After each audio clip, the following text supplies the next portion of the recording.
L'immobilier simplifié avec Patrick Lapalme.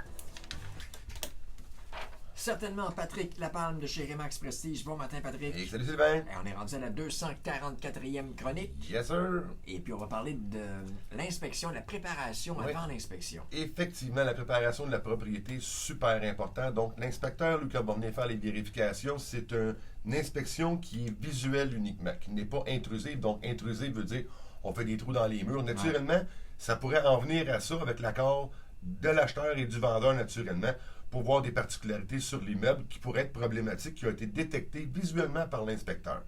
Donc aussi, on en parle ce matin parce qu'il y a des propriétés que le propriétaire occupant, il est là. Ça va relativement bien pour les faits que je vais vous énoncer. Mais pour une propriété qui va être en location, un immeuble commercial, résidentiel, des plex et tout ça, il faut vraiment s'assurer avec notre locataire qui va être présent sur les lieux d'effectuer les items que je vais vous énoncer et ou le faire naturellement avec le propriétaire. Okay. Donc, ça va être super important. Donc, on va débuter l'inspection. La majorité du cas, là, j'y vais vraiment en étapes. C'est les us et coutumes qu'on les fait de cette façon-là dans la majorité des cas. On va commencer par l'extérieur. Naturellement, il faut s'assurer d'avoir une visibilité partout sur l'immeuble en l'extérieur. Donc, on va dégager les pourtours de fenêtres, on va dégager les fenestrations, la fondation pour vraiment s'assurer de voir sous le couvert de neige. Là, présentement, on a de la neige, donc en même temps, quand vous allez faire votre nettoyage de fenêtres, ben, vous allez vous assurer que vos issues de secours au sous-sol, ils sont bien dégagés. Sous l'escalier, j'imagine. Oui, aussi. Ben, c'est exactement ça. On va aller voir sous l'escalier aussi. On va aller voir aussi qu'on n'aurait pas nos clapets anti-retour, nos échangeurs d'air. On va aller voir nos aspirateurs centraux. On va tout aller voir notre mécanique de bâtiment.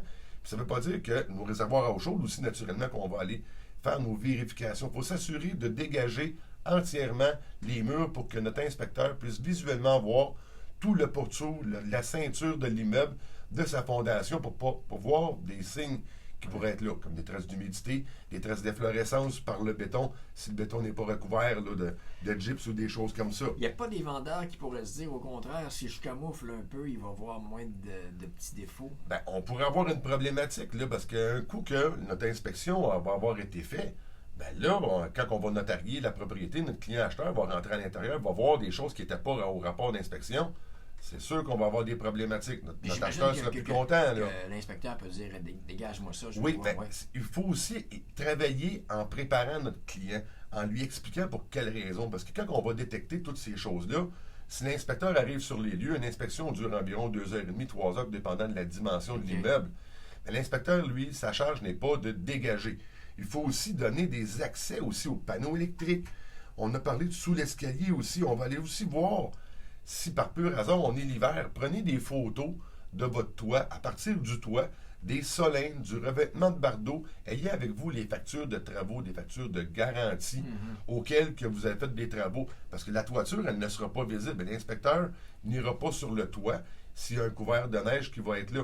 Donc, préparez-vous. On met la propriété en vente. Un exemple au mois de janvier, mais vous avez déjà été prêt, vous avez des photos sans le couvert de neige dessus qui va démontrer l'ensemble de l'état de la propriété.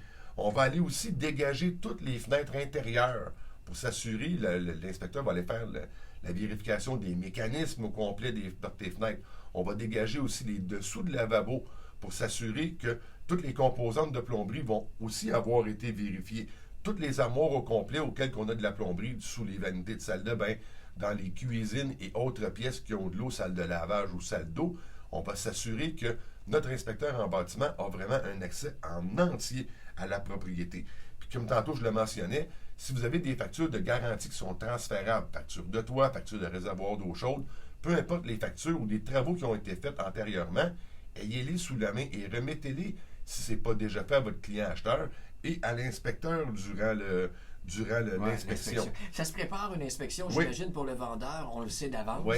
On peut en profiter pour faire un petit ménage en même temps ou réparer une petite chose. Effectivement. Et un point vraiment majeur, un coup, vous avez tout vérifié ça, donnez un accès à votre entretoit. Il y a des bâtiments qui sont plus âgés, la trappe d'entretoit est située dans un garde-robe, donc assurez-vous que le garde-robe soit entièrement vidé pour que notre inspecteur puisse monter en haut. Parfois, on n'a pas d'accès intérieur, on a un accès extérieur, donc s'assurer que cet accès-là soit dégagé. Et rarement, je vous dirais qu'on n'a aucun accès à la propriété.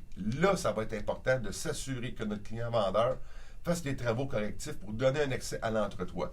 Pour vous donner un ordre de grandeur, dans l'entretoit, on va aller voir l'isolation, on va aller voir les conduits de ventilation, des salles de bain et des hottes de cuisine qui vont être là. Il pourrait avoir une problématique parce que souvent sur ce cas-là, c'est beaucoup plus difficile à aller voir.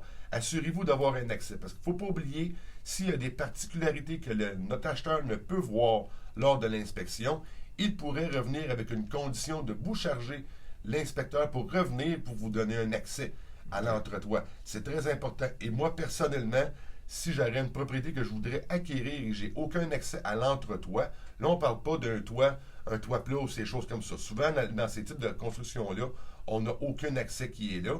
Mais dans les propriétés avec des toits normales en pente, il faut avoir un accès. Et moi, personnellement, si je n'ai pas toute la visibilité de cet item-là, je n'achèterai pas la propriété. C'est rare qu'on voit ça, mais préparez-vous vraiment à l'inspection. Profitez-en, comme tu disais, Sylvain, à faire vos entretiens d'échangeurs d'air, d'aspirateurs centraux, tout ce qui peut être là. Vérifiez vos clapets anti-retour, vos entrées d'eau aussi.